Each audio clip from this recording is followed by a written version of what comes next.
Este año publiqué un libro de ensayos literarios y quiero empezar por ahí porque un apego especial. Yo tengo mucha relación con la península de Santa Elena.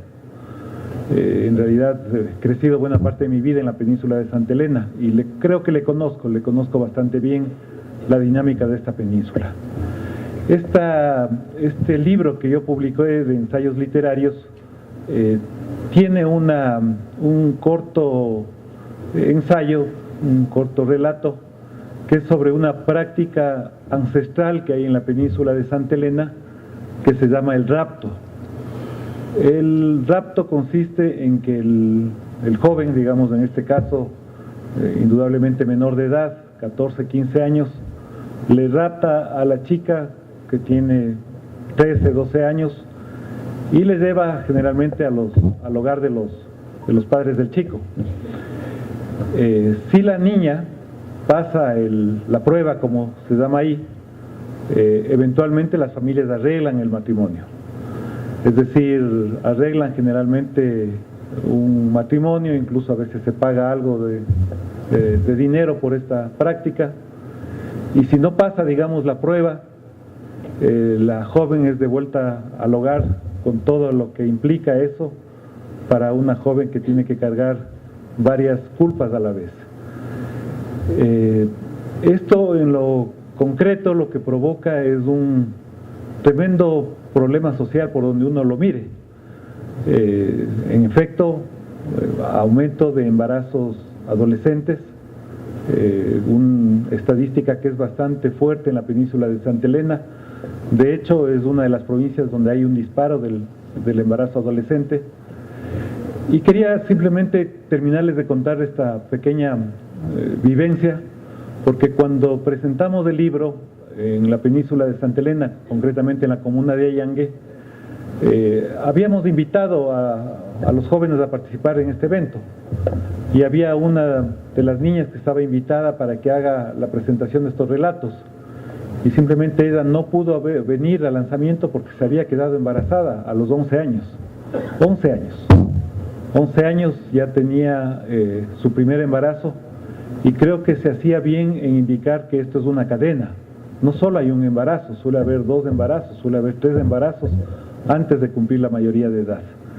Entonces, en efecto, estamos frente a un problema de hondo calado como sociedad, y justamente lo que apuntala este protocolo de acción con un organismo internacional y con el apoyo de UNFA y de la Universidad Central del Ecuador es a generar una forma de actuación que tenemos que tener en el sistema educativo.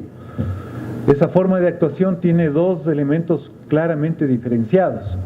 Por un lado, los aspectos de prevención, porque no hay que actuar frente a hechos consumados, es decir, hay que generar una política preventiva en materia educativa que permita fortalecer las capacidades de entendimiento, de comprensión, de restitución, de sanción, porque estamos hablando en muchos de los casos de violaciones, no de prácticas que tienen que ver necesariamente con la afectividad entre seres humanos, sino con violaciones. Por lo tanto, tiene que haber sanciones con una permisividad social alrededor del tema. Es decir, no solo es un problema de la pareja o las parejas de su distinta acepción, sino fundamentalmente de una violencia que está aceptada socialmente y que la naturalizamos en la sociedad. Obviamente, digamos, una joven que es producto tiene un embarazo de esta naturaleza, tiene un abandono temprano en el sistema educativo. Aquí no se entiende muy bien la estadística que tiene el sistema educativo. Nosotros, en una población de cerca de 16 millones de habitantes, tenemos 1 millón de personas aproximadamente que no han terminado el bachillerato. 1 millón de personas. En realidad el número exacto asciende a 980.000 estudiantes que no han terminado el bachillerato, entre otras circunstancias, por estas dinámicas perversas desde el lado social. Es decir, aquí hay un problema no solo de salud pública, hay un problema de deserción temprana en el sistema educativo, y hay un problema, digamos, temprano en lo que se llama el ciclo de movilidad social, porque sabemos perfectamente que la educación construye, digamos, equidad, construye una conducción de capacidad humana que permite, digamos, fortalecer el ascenso social en los distintos niveles que un ser humano se va formando. Si un ser humano termina el bachillerato, tiene más acceso a las posibilidades de un mercado de trabajo. Si hay una maestría, seguramente más, y si hay un doctorado, indudablemente más. Esto es lo que se llama los retornos educativos. Entonces, una situación de esta es perversa desde donde uno lo mire. Perversa desde el lado humano, perversa desde el lado de la salud pública, perversa desde el lado del sistema educativo y perversa desde el lado de la movilidad social ascendente que debe tener una persona. Por lo tanto, los aspectos preventivos son absolutamente esenciales, pero una vez que ocurre el problema, no, como bien decía el defensor del pueblo, nosotros no podemos ocultar ni cerrar los ojos, tenemos que afrontar la problemática, y la problemática requiere que nosotros sepamos actuar con ese joven, hombre o mujer, que ha tenido una paternidad o una maternidad en tempranas edades.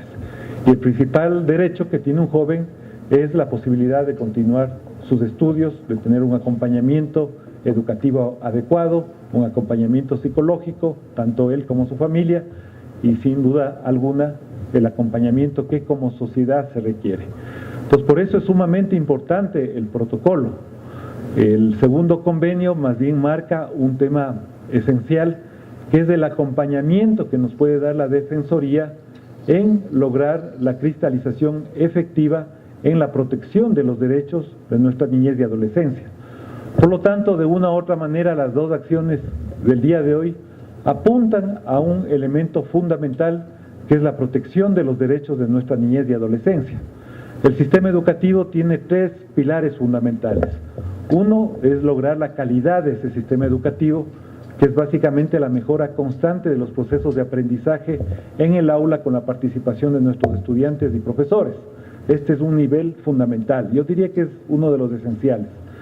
El otro punto esencial es cómo nosotros aumentamos coberturas en materia educativa. En otras palabras, cómo universalizamos el sistema educativo. Claro que eso le genera por rebote un problema muy importante, pero positivo a la Universidad Ecuatoriana.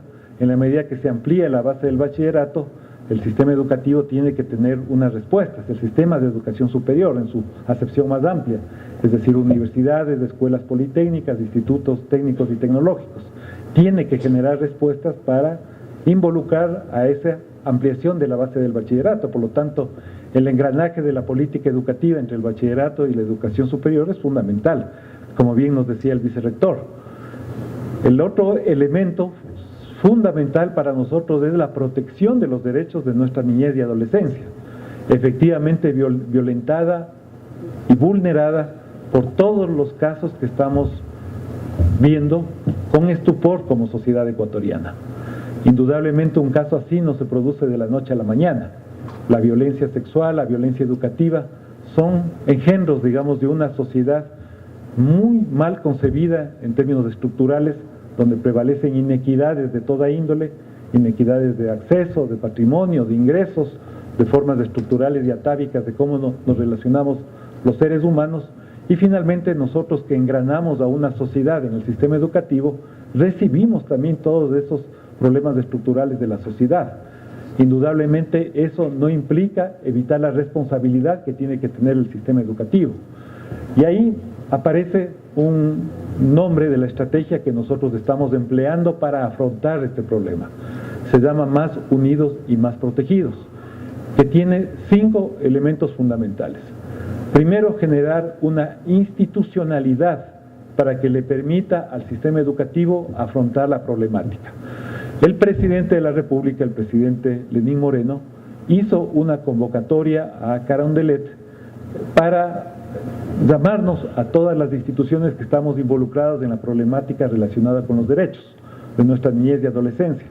Y nos pidió en esa reunión que generemos mecanismos oportunos de prevención y de generación de política pública y presupuestaria, porque uno podría generar muchísima política pública sin tener un acompañamiento presupuestario para enfrentar los delitos y la violencia sexual en nuestras aulas, que deben ser santuarios de paz y santuarios de cristalización de derechos y de fortalecimiento del sistema educativo.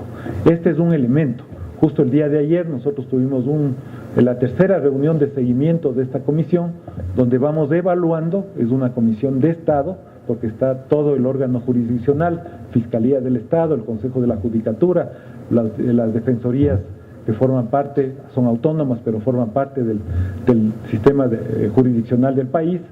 Están los ministerios que tienen que ver con la problemática, el de salud, el de justicia, el de educación, la Secretaría Nacional de Ciencia y Tecnología. Están actores relevantes de la sociedad en esta problemática para permitirnos, está la Asamblea Nacional con la Comisión Ocasional AMPETRA, para permitirnos generar una sola visión de Estado con un solo sentido, que es el de cero tolerancia para cualquier tipo de abuso sexual contra nuestra niñez y adolescencia. El segundo elemento fundamental en esta problemática tiene que ver con la restitución del derecho de aquel que ha sido violentado, y aprovecho una vez más para solidarizarme con las víctimas. Es decir, un niño, un joven, una niña, fundamentalmente niñas que han sido violentadas, necesitan tener una restitución tanto en el derecho de estudio como en el de acompañamiento psicológico. Entonces aquí hay otro elemento fundamental. El tercero tiene que ver justamente con los aspectos preventivos. El cuarto tiene que ver con la sanción.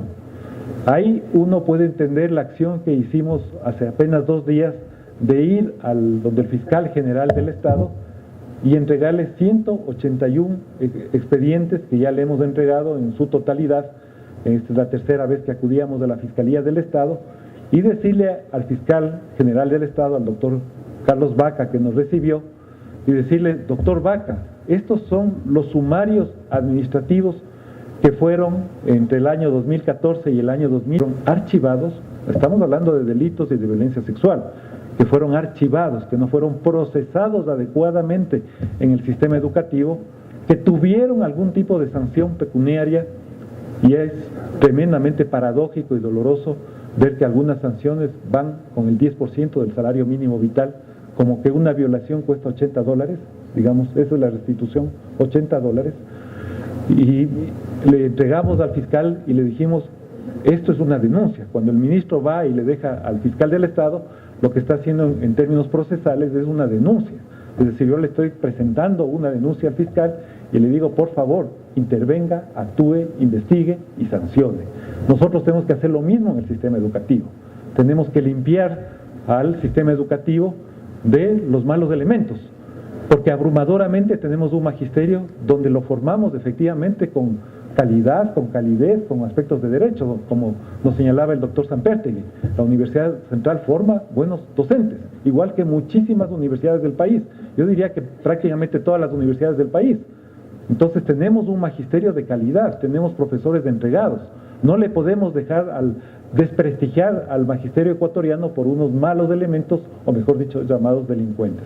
Entonces los aspectos sancionatorios son absolutamente importantes. Y hay un elemento adicional que es la información que debe ser absolutamente transparente para toda la sociedad. Transparencia en todos los niveles de información y transparencia en nuestra forma de accionar como funcionarios públicos. Por esto, estos 2 acciones que estamos realizando el día de hoy, tanto el convenio con la Defensoría del Pueblo, como el convenio y los protocolos de actuación con UNFA, BBOB y la Facultad de Filosofía y todo el acompañamiento del resto del sistema educativo de la Universidad Central, nos va a permitir ahondar en esta estrategia que tenemos para enfrentar la problemática de la violencia sexual con una sola consideración: no podemos tener ningún tipo de tolerancia social, ningún tipo de tolerancia social. Estos son delitos, y los delitos tienen que ser enfrentados con firmeza, con acción, pero con mucha cohesión social.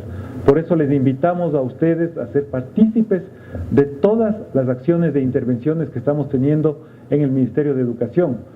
Sin ustedes difícilmente podemos lograr logros contundentes en materia de protección de derechos y de velar por el cuidado de nuestra niñez y adolescencia.